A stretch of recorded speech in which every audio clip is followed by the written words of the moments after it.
Miguel Treviño, reconocido bajo el alias el Z40, se destacó como uno de los individuos más temidos dentro de las filas del cartel de los Zetas, dejando una siniestra impronta de violencia que ha marcado indeleblemente la nación azteca.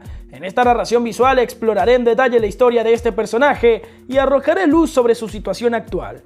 Acompáñame en este relato para descubrir los episodios que forjaron su notoriedad y entender qué rumbo ha tomado en el presente. Morales vio la luz del mundo un 18 de noviembre de 1970 en Nuevo Laredo, Tamaulipas. Al igual que numerosas familias de la región fronteriza con los Estados Unidos, los Treviño emigraron de México a los Estados Unidos, estableciendo diversos emprendimientos. Sin embargo, la unidad familiar se vio fracturada cuando su padre abandonó el hogar cuando Miguel aún era un niño. Este acontecimiento dejó a la familia Treviño en la necesidad de buscar sustento por sí sola, enfrentando desafíos sin ayuda externa. Su crianza transcurrió en un barrio de escasos recursos en Nuevo Laredo. Durante su adolescencia, se sumergió en el mundo del trabajo, realizando tareas como arreglar los patios y lavar autos para familias adineradas. En paralelo, también desempeñó labores para un capo local del narcotráfico apodado Héctor Sauceda, conocido como el Caris. Este personaje no solo sería un jefe del crimen organizado, sino que más adelante se convertiría en el mentor de Morales. A medida que atravesaba su etapa de crecimiento, experimentó un profundo resentimiento hacia la desigualdad de clases en México. Este sentimiento contribuyó en parte a explicar la naturaleza violenta que adoptaría en su vida adulta. En 1993, mientras se encontraba en Dallas, Estados Unidos, enfrentó un arresto en el mencionado condado. La detención se produjo después de intentar evadir a la policía en una intensa persecución, aunque posteriormente fue puesto en libertad. Aunque los detalles de la vida de nuestro protagonista son escasos en este punto, se sugiere que su tiempo en Dallas le proporcionó conocimientos sobre el poder, la riqueza, las armas y el extenso mercado de consumidores de sustancias ilegales. A pesar de vivir en este lugar, notaba ciertos prejuicios hacia los mexicanos por parte de los residentes locales, aunque consideraba a Dallas como su hogar debido a su dominio del inglés y su experiencia en el transporte y contrabando a lo largo de la frontera entre Estados Unidos y México. Si te está gustando nuestro contenido, deja tu me gusta, suscríbete al canal y activa las notificaciones para que veas todos nuestros videos. Seguro serán de tu interés. A finales de los años 90 recibió una oferta de reclutamiento por parte del traficante de drogas Osiel Cárdenas, miembro destacado del Cártel del Golfo. Entra en esta organización junto a su hermano Oscar y, sumergiéndose en el oscuro mundo del crimen, no conocieron límites en su ascenso, alcanzando la cúspide a través de la intrincada red de relaciones y traiciones hacia el 2005. En el apogeo de su trayectoria en la organización, es designado como jefe regional de los Zetas en Nuevo Laredo. Se le encomienda la misión de enfrentarse a las fuerzas del cartel de Sinaloa. Fue en este conflicto donde Treviño forjó su reputación sanguinaria, orquestando numerosos asesinatos de miembros de grupos rivales y personificando el sadismo en su máxima expresión. Entre las oscuras anécdotas que circulan, se relata que para advertir a vendedores callejeros involucrados en robos de ganancias, ejecutó personalmente a uno de ellos con una barra de hierro. Este acto brutal envió un mensaje inequívoco: no desafíen a los Zetas si valoran su vida. En el año 2005 se registró un suceso de alcance nacional que conmocionó a la opinión pública. Las Fuerzas Armadas llevaron a cabo un operativo de rescate en el que liberaron a 44 personas que habían sido sometidas a torturas en 2 residencias. Miguel Ángel, quien en ese periodo ya acumulaba cientos de homicidios en su historial, fue señalado como el responsable de estos actos inhumanos. Después de consolidar con éxito el control de las rutas en Nuevo Laredo en 2006, Treviño fue trasladado a Veracruz, donde asumió el liderazgo de los SAS, en ese estado tras la muerte del narcotraficante Efraín Teodoro. 2 años más tarde, Heriberto Lascano, conocido como el Z3, le confió la misión de viajar a Guatemala para neutralizar a sus competidores. Esta tarea se le asignó debido a la contundencia que demostró en la frontera y posteriormente se le encargó supervisar el control de la región petrolera. En la trama que se desenvolvía en Centroamérica, los Zetas anhelaban establecer su propia red de distribución de coca, desvinculándose de los colombianos. Con este propósito en mente, Treviño, acompañado de jóvenes pistoleros mexicanos, ejecutó una emboscada en marzo de 2008 contra un individuo conocido como José León Ardón, operador en la zona de Petén. Este audaz golpe permitió a Treviño consolidar el control sobre las conexiones para la adquisición de coca en Guatemala. El éxito de esta operación llevó a que el Z3 designara a Miguel Ángel como comandante nacional de los Zetas y bajo el alias del Z40 ascendió con éxito a través de diversos roles dentro de la organización. Treviño se convirtió en la mano derecha de Ezequiel Cárdenas, alias Tony Tormenta, exhibiendo cada vez más su crueldad inhumana. Algunos informes incluso sugieren que era más violento y despiadado que Heriberto Lascano, el Z3, quien ya de por sí era conocido por su brutalidad. En su papel como comandante, Treviño ganó una reputación notoria por intimidar a funcionarios y ciudadanos en todo el territorio mexicano.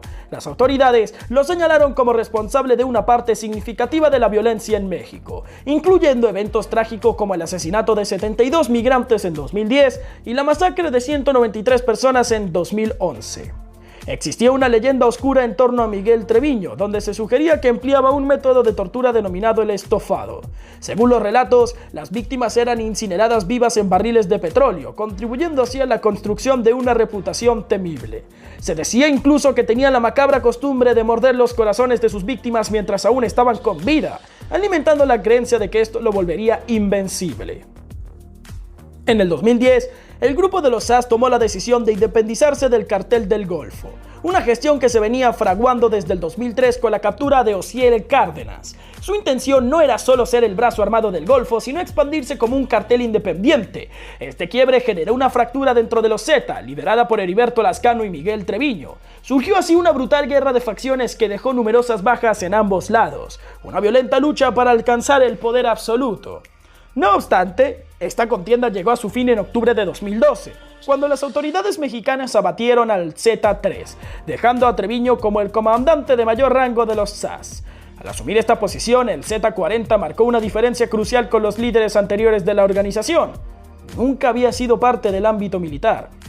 La DEA calcula que este recién designado líder de los Zetas había, al tomar el mando, eliminado personalmente a más de 500 individuos. Sus prácticas y tácticas convirtieron a Tamaulipas y Coahuila en escenarios de cruentas contiendas.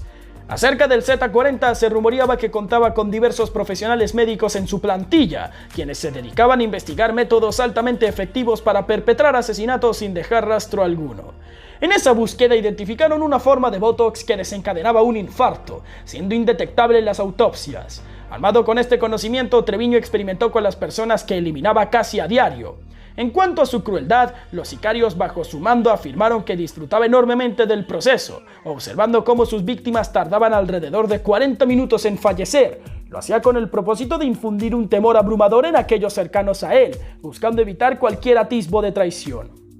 Treviño destacaba como un individuo carente de emociones y empatía, revelándose como un auténtico psicópata. Una de las narrativas que sobresalían, yendo más allá de los límites convencionales, era la forma brutal en la que el Z40 buscaba venganza contra aquellos que lo traicionaban o intentaban hacerlo. En uno de estos episodios impactantes, Treviño dio la orden de sus sicarios de vestirse con uniformes de la Policía Federal para dirigirse a una residencia y eliminar a una mujer. Poco después se descubrió que esta mujer era la suegra de Miguel. La decisión de liquidarla surgió porque la mujer había aconsejado a los hijos de Treviño, es decir, sus propios nietos, que no se subieran al mismo automóvil que su padre, temiendo que algo malo pudiera sucederle. Este acto provocó la furia del líder de los Zetas, quien manipuló a su esposa haciéndole creer que los asesinos eran agentes de las autoridades mexicanas. El breve reinado de Miguel Ángel al frente de los Zeta no alcanzó ni siquiera un año, ya que el 15 de julio de 2013 las autoridades lograron su captura. En ese momento el Z40 se dirigía a visitar a su esposa recién convertida en madre. Navegaba entre Coahuila y Tamaulipas, desplazándose por intrincados caminos vecinales que conectaban ambos estados. Acompañado por su jefe de escoltas, Oscar Navarro, y un contador, llevaba consigo una suma considerable de $2 millones en efectivo, una precaución habitual para lidiar con cualquier eventualidad y sobornar a quienes intentaran detenerlo. Además, portaba un rifle con capacidad para atravesar blindajes. Cerca de Anahuac, en Nuevo León, fuerzas especiales de la Marina lo aguardaban, mientras la DEA tenía conocimiento de su ubicación.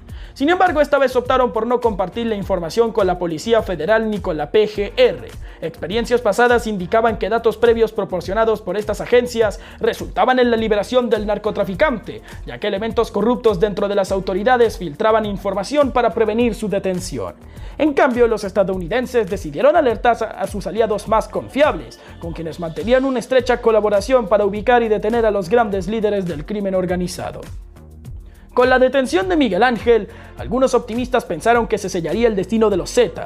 Los infantes de Marina lograron arrestar a Treviño sin necesidad de disparar una sola bala, marcando un final sorprendentemente pacífico para un individuo con un historial tan sanguinario en el mundo del crimen. En el momento de su captura, el gobierno mexicano ofrecía una recompensa de 30 millones de pesos, mientras que los Estados Unidos ofrecían 5 millones de dólares por cualquier información que llevara a su arresto. Miguel Ángel siempre fue un hombre extremadamente precavido, superando en esto a Heriberto Lascano, ya que contaba con varios anillos de seguridad que actuaban como su propia guardia pretoriana. A pesar de toda la protección que tenía a su disposición, ese día, en un descuido, cayó ante la ley. Su captura dejó a muchos perplejos, dado el nivel de precauciones que solía tomar. Miguel Ángel enfrentó la posibilidad de ser trasladado a los Estados Unidos a través de un proceso de extradición. A pesar de contar con varios amparos y suspensiones en trámite para evitar este desplazamiento, los procedimientos judiciales avanzaron. Desde el año 2018, el gobierno mexicano expresó públicamente su intención de entregar al capo al país norteamericano. En un intento de evitar ser llevado fuera de su tierra natal, él dirigió amenazas a los jueces encargados de su caso, instándolos a no aprobar su extradición. Estas advertencias salieron a la luz a través de las redes sociales y fueron confirmadas por diversos medios de comunicación. Se reveló que los jueces recibieron cartas directamente escritas por el Z40, en las cuales les lanzaba amenazas directas. En la actualidad, este individuo, conocido como uno de los personajes más violentos y sanguinarios de los Zetas, permanece recluido en la cárcel 17 de Buenavista, Michoacán. Su destino sigue siendo incierto, pendiente quizás de una posible extradición a los Estados Unidos. Y bueno amigos, hasta aquí ha llegado el video. Agradecemos que lo hayas visto. Deja tu me gusta, suscríbete, activa las notificaciones y dinos qué te ha parecido este contenido en los comentarios. Espero sigas viendo nuestro contenido.